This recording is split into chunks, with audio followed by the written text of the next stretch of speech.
नमस्कार। आज जो वीडियो के लिए मैं आया हूँ इसमें एक बड़े सारे एंगल से सोशल मीडिया से या इंडिविजुअली भी मुझसे प्रश्न पूछा जाता है कि आखिर आस्था ये से इतने सारे लोग कैसे पास करते हैं। कई बार लोग कमेंट में ये भी लिख देते हैं कि भाई जब सब आप ही के यहाँ से लोग पास करते हैं तो बाकी कोचिंग वालों से क्या पास करते हैं। कई बार लोग ये भी लिख देते हैं कि कई सारे जो सोशल मीडिया में इंटरव्यू आता है सेलेक्टेड लोगों का, तो भाई वो तो बोलते हैं कि मैंने सेल्फ स्टडी किया है, और कोचिंग वाले चाहे आस्था ये से दावा किया जाता है कि भाई ये जो कैंडिडेट हैं वो आस्था ये से पढ़े हुए हैं या आस्था ये का सहयोग लिया हुआ उन्होंने किसी भी लेवल पे, पीटी में, मेंस में, इंटरव्यू में या सभी लेवल पे।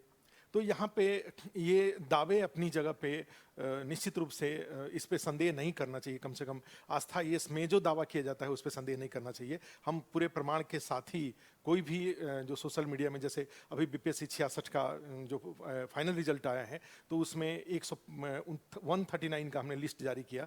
उसके बाद फिर उसमें नीचे में एक साफ साफ लिखा हुआ है कि अगर इस लिस्ट में गलती से आपका नाम जुड़ गया है तो आप हटाने के लिए, या नाम अगर छूट गया है तो जोड़ने के लिए आप एक मोबाइल नंबर वहाँ दिया हुआ है, उस पर व्हाट्सअप करिए। और आप सबको जान के आश्चर्य होगा कि जब हमने ये 139 का जो मेरा पैशन है लिस्ट जारी करने का, तो वो जब लिस्ट जारी हुआ व्हाट्सएप ग्रुप में या टेलीग्राम पे या फेसबुक पे, तो उसके बाद से 16 नाम और आ चुके हैं। तो 16 नाम आने के बाद ये संख्या बढ़ करके ये 115 है। कई लोग हर्ट होते हैं जब वो देखते हैं कि भाई नाम लिस्ट जारी किया गया है और उनका उसमें नाम नहीं है, तो उनको खराब लगता है। ठीक है, फिर वो जो अपडेटेड लिस्ट होता है वो हम लोग जारी करते हैं।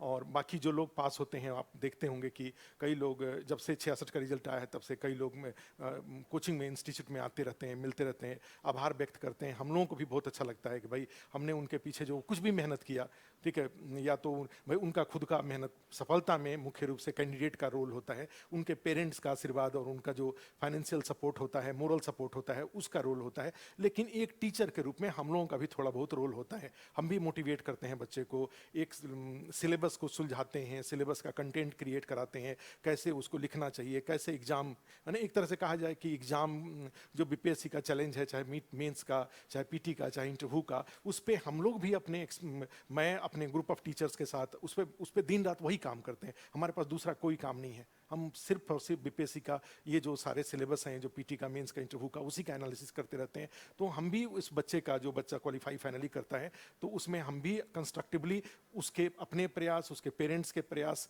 के साथ साथ हम भी उसमें थोड़ा बहुत कंट्रीब्यूट करते हैं। और निश्चित रूप से कई लोगों का हो सकता है कि हमारा कंट्रीब्यूशन कम हो कई लोगों की सफलता में, लेकिन फिर भी आप समझ रहे हैं कि कई बार कट ऑफ पे भी 445 एक कैंडिडेट का मैंने नाम लिया था, आबिद अख्तर थे, 445 कट ऑफ था, आया था उस समय, जबकि ये बात बता रहा हूँ तब। और उस समय उनको क्या हुआ था कि वो कट ऑफ पर, चूंकि कट ऑफ पर जब मार्क्स आ जाता है और मान लीजिए लास्ट एक पोस्ट बचा और 4 कैंडिडेट कट ऑफ पे अगर आ जाते हैं, तो फिर उसमें ये देखा जाता है कई बार डेट ऑफ बर्थ के अनुसार या अल्फ़ाबेट्स के अनुसार, कई सारे क्राइटेरिया है, बीपीएससी ने उसको क्लेरिफाई कर रखा है, लोग क्वालिफाई करते हैं। तो सोचो वैसी स्थिति में अगर संस्था के सपोर्ट से अगर 2 ही नंबर ज़्यादा मिल गया, 5 ही नंबर ज़्यादा मिल गया, ठीक है, थोड़े ही नंबर ज़्यादा मिल गए, तो इसका कोई कीमत नहीं होता है, इसका कोई वैल्यू नहीं होता है। ठीक है, और उसके लिए तो कई सारे फ़ोन यहाँ पे अपने यहाँ जो लोग क्वालिफाई करते हैं सब ऑफिस में आते हैं, बच्चों से जो ऑलरेडी तैयारी करने वाले लोग हैं उनसे इंटरेक्ट करते हैं, उनसे अपना एक्सपीरियंस शेयर करते हैं। हमें भी अच्छा लगता है कि हमारे भी प्रयास को वो रिकॉग्नाइज करते हैं। अब यह है कि इतना रिजल्ट कैसे संभव है? संभव है क्योंकि आपको मैंने बार बार यूट्यूब पे बोल रखा है कि बीपीएससी क्वालिफाई करना एक माइंडसेट है, एक स्ट्रैटेजी है, प्लस परिश्रम है। ठीक है, मैं परिश्रम से बिल्कुल इनकार नहीं करता हूं, परिश्रम, खूब परिश्रम है, लेकिन उसके साथ साथ एक स्ट्रैटेजी और एक माइंडसेट भी है। केवल परिश्रम करने से बीपीएससी नहीं निकलता है, ठीक है, केवल स्ट्रैटेजी हो तो भी बीपीएससी नहीं निकलता है, केवल माइंड से आपने सोच रखा है कि मुझे क्वालिफाई करना है तो भी बीपीएससी, जब तीनों का कॉम्बिनेशन बनता है, एक माइंडसेट, मुझे बीपीएससी में बीपीएससी क्वालिफाई करना ही है, और उसके लिए जब सिलेबस है और उस सिलेबस का सही स्ट्रैटेजी के साथ जब आप परिश्रम करते हैं, मेहनत करते हैं, तो बीपीएससी क्वालिफाई करते हैं।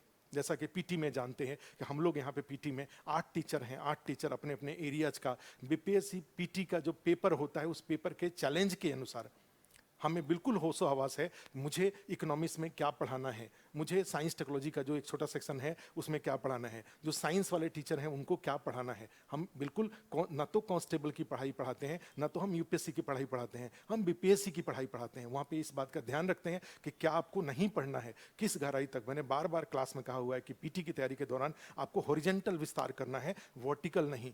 बीपीएससी में वर्टिकल क्वेश्चन नहीं आते हैं, हॉरिजेंटल क्वेश्चन आता है। जितना अधिक से अधिक करंट अफेयर्स का एरिया है, जितना बिहार का एरिया है, जितना पॉलिटी का, साइंस टेक्नोलॉजी का, इकोनॉमी का, साइंस का, जितने भी एरियाज हैं सब जगह आप हॉरिजेंटल वे में फैलिए।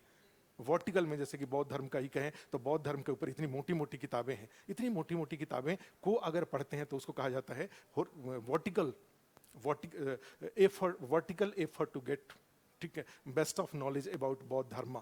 तो ये हम उसकी बात नहीं करते, हम क्या बोलते हैं भाई जैन धर्म ही पढ़िए, बौद्ध धर्म ही पढ़िए, जो भी उस समय जो सनातन धर्म है या वैदिक जो धर्म है उस वैदिक धर्म से रिलेटेड जो कई सारे अनिश्वरवादी हैं ये सब ले। उसी तरह से इकोनॉमिक्स में जा रहे हैं तो मान लीजिए मौद्रिक नीति है, आरबीआई है, आरबीआई के कार्य हैं, मॉनेटरी पॉलिसी है, उसमें डिफरेंट जो मॉनेटरी टूल्स हैं उसके बारे में, तो उसमें किस गहराई तक आपको जाना है ये सावधानी बहुत इंपॉर्टेंट है पीटी के पॉइंट ऑफ व्यू से। और वहाँ पे एक आपके पास 8 कॉपी बन गया, उस 8 कॉपी को आप बार बार, जिससे कि आपका ऑप्शन में अगर 2 ऑप्शन है तो 2 ऑप्शन में से एक ऑप्शन आप 4 ऑप्शन में से एक ऑप्शन आसानी से चुन सकें, और अगर 2 सही है तो आप ई ऑप्शन चुन सकें। इसके लिए जरूरी है कि आपके पास वहाँ पे नॉलेज हो। तो ये काम हम अस्थायी इसमें कराते हैं अपने एक्सपीरियंस टीचर के साथ मिल करके, और बार बार क्वेश्चन का प्रैक्टिस। आपने देखा होगा कि अभी भी जो बीपीएससी 67 के लिए हमने एक बिहार स्पेशल का, एक करंट अफेयर्स का, और फिर 4 फुल टेस्ट, और वो हर संडे को टेस्ट होता है, और उसका जो कॉपी है, टेस्ट कॉपी है,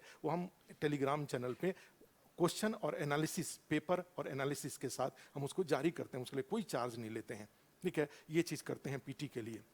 करंट अफेयर्स का भी क्लास हर सैटरडे के सैटरडे करंट अफेयर्स का क्लास होता है, जो टीचर लेकर के उसको उस वीक के जितने भी बेस्ट ऑफ कंटेंट होते हैं जो कि बीपीएससी के लिए जरूरी होते हैं वो बताते हैं। मेंस की बात करें तो मेंस में जब आप आते हैं तो आपको पता है, हर आदमी को पता है कि एक ऑप्शनल और 2 जीएस के 2 पेपर हैं, 300 300 300 900 नंबर का है। अब यहाँ पर भी एक माइंडसेट है, ये यहाँ पर आकर के सिलेबस हमारे पास है, मान लीजिए 6 एरियाज हैं, 6 एरियाज के हमारे पास 6 कॉपी बन गया। अब उस कॉपी के लेवल पे, लिस्ट ऑफ टॉपिक्स के लेवल पे, कंटेंट के लेवल पे, और उसके बाद उस कंटेंट को याद करने के लेवल पे, अब यहाँ पे 2 तरह के, मैंने अपने अनुभव से 2 ग्रुप डिसाइड कर रखा है। एक होता है जो जॉब वाले होते हैं और जो महिलाएं होती हैं। आप खुद भी अनुमान लगा के देखिए, इन दोनों लोगों के पास टाइम की कमी होती है। ये कई जगहों से टाइम को चुराते हैं, कुछ बच्चों से चुराते हैं, कुछ फैमिली से चुराते हैं, कुछ अपने डिपार्टमेंट से चुराते हैं, कई जगह से टाइम चुरा करके, और फिर ये अपना बीपीएससी का जो ड्रीम है उसको पूरा करने की कोशिश करते हैं। और ऐसी कोशिश में क्या होता है कि इंटेंसिटी बहुत होती है इनकी।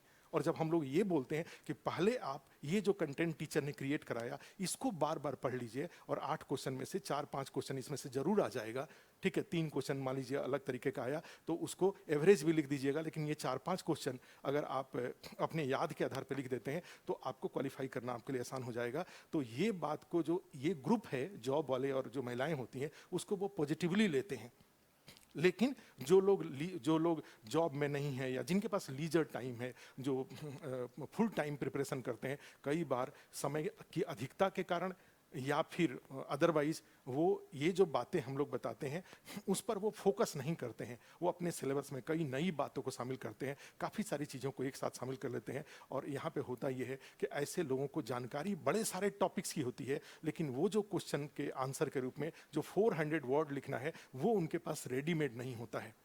और रेडीमेड नहीं होता है तो जब वो एग्जाम हॉल में जाते हैं तो वहाँ पर वो क्या करते हैं, वो अपने अनुमान लिखते हैं, सोच सोच के लिखते हैं। और आप जानते हैं कि जब 8 क्वेश्चन लिखना है 3 घंटे में तो बहुत ज़्यादा सोच सोच के, हर क्वेश्चन में सोच सोच के लिखना पड़ेगा, तो फिर क्वेश्चन की आंसर की क्वालिटी कम हो जाती है और आंसर में जो वर्ड्स होते हैं वो भी कम हो जाता है, और आप वर्ड्स और कंसेप्ट के साथ खेल भी नहीं पाते हैं जब सोच सोच के लिखना पड़ता है तो, ठीक है। तो ऐसी स्थिति में ये जो ग्रुप होता है जो कि कहीं जॉब में नहीं है या जिसके पास टाइम कंस्ट्रेंट नहीं है, वो कई बार हम लोगों की बातों को उस तरह से नहीं मानता है, वो थोड़े दिन बाद मानता है।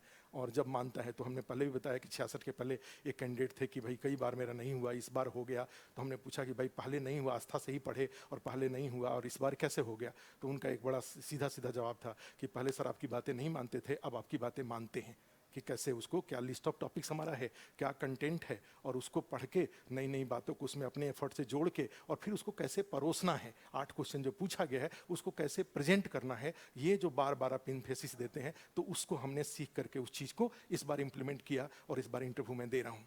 ठीक है, तो ऐसे होते हैं। इंटरव्यू की बात करें तो इंटरव्यू में आपने देखा कई बार लोग कुछ कुछ उल्टा उल्टा कमेंट करते रहते हैं। आप एक बात ध्यान रखिए, आपने कई सारी बड़ी बड़ी संस्थाओं का यूट्यूब पे जो ये इंटरव्यू का वीडियो डाला हुआ है, मॉक इंटरव्यू का वीडियो डाला हुआ है, आपको बड़ा अच्छा लगता होगा। भाई वहाँ पे बहुत पैसे होते हैं, 2-2 ढाई-ढाई लाख रुपये लोग लेते हैं बच्चों से फीस। हम लोग बहुत कम फी लेते हैं और उस कम फी में जो हमारे पास जैसा होता है उसके अनुसार, तो अब वहाँ पे क्या होता है, उनका एम्बियंस बेस्ट ऑफ होता है। 3-3 4-4 कैमरे लगाते हैं, मिक्सर लगा करके उसको मिक्स करके चीज़ों को कराते हैं और फिर वो बड़े ही, पता चला कि ये भी नहीं पता होता है, ऐसी संस्थाओं का मैंने एक आध दो वीडियो देखा, ये भी नहीं पता होता है कि बीपीएससी के इंटरव्यू में कैंडिडेट से क्या नहीं पूछा जाता है।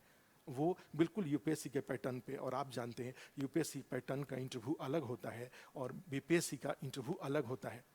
बीपीएससी में 17 से 20 मिनट का इंटरव्यू चलता है और 17 से 20 मिनट के इंटरव्यू में, 15 से 20 मिनट के इंटरव्यू में पता चला कि 25 से 30 क्वेश्चन पूछा जाता है। अब आप खुद सोच के देखो कि 15 से 17 मिनट के इंटरव्यू में अगर 25 क्वेश्चन पूछा जा रहा है तो इसका मीनिंग क्या हुआ कि कैंडिडेट को बोलने का विकल्प कम दिया जाता है। जैसे ही कोई क्वेश्चन पूछा गया, या तो आपको आता है या तो आपको नहीं आता है। ठीक है, नहीं आता है तो बोर्ड ये उम्मीद करता है कि आप सॉरी बोलिए, आता है तो आप टू द पॉइंट बोलिए। और फिर भी अगर मान लीजिए कोई टॉपिक है आप ज़्यादा बोल, उसको वो काट देते हैं, उनको लग जाता है कि भाई मेरा, तो वहाँ पे फिर एक तरह से कहा जाता है कि जो उसको बोलेंगे एकदम से इंस्टेंट, एकदम फास्ट मोड में इंटरव्यू चलता है। और कई बार लोग जब कमेंट करते हैं तो उसमें ये बोल देते हैं कि आप बोलने तो दीजिए, आप नहीं समझते हैं, बोलने बीपीएससी में भी नहीं बोलने दिया जाता है। इंटरव्यू को पता चल गया कि हमने कोई क्वेश्चन पूछा, उसका जवाब कैंडिडेट को आता है, तो फिर वो दूसरा क्वेश्चन पूछ देते हैं। ठीक है, ये पता चल जाता है। जैसे हमने फर्स्ट रैंकर से जो क्वेश्चन पूछा कि भाई क्या आप सिविल, हमने राकेश जी मॉक पैनल में थे और उन्होंने पहला क्वेश्चन पूछा था उनसे, जो फर्स्ट रैंकर हैं सुधीर कुमार जी, उनसे कि भाई आप बताइए कि आप अधिकारी बन के समाज में, तो मैंने उसको इंटरफेयर किया था और कट करके, चूंकि मेरे दिमाग में ये क्वेश्चन आया, मैं हो सकता वेट करता तो दिमाग से उतर जाता।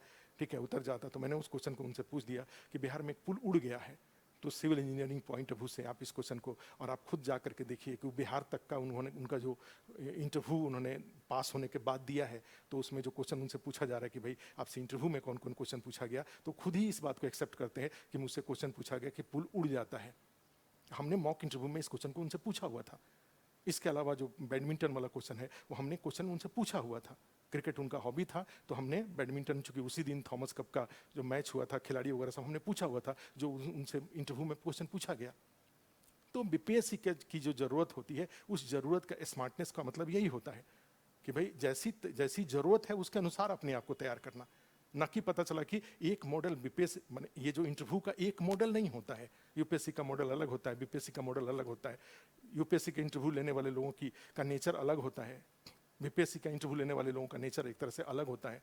यूपीएससी में जो सिलेक्शन के लिए जो पर्सनालिटी चाहिए, यूपीएससी में जो पर्सनालिटी चाहिए, ठीक है, उस पर्सनालिटी में अलग क्राइटेरिया ढूंढा जाता है। बीपीएससी के लिए में जो जिसका सिलेक्शन किया जाना है, उस पर्सनालिटी में अलग क्राइटेरिया ढूंढा जाता है। तो इन सब बातों को ध्यान में रखते हुए इंटरव्यू की तैयारी अस्थायी इसमें कराई जाती है और इसका परिणाम आप देखते हैं।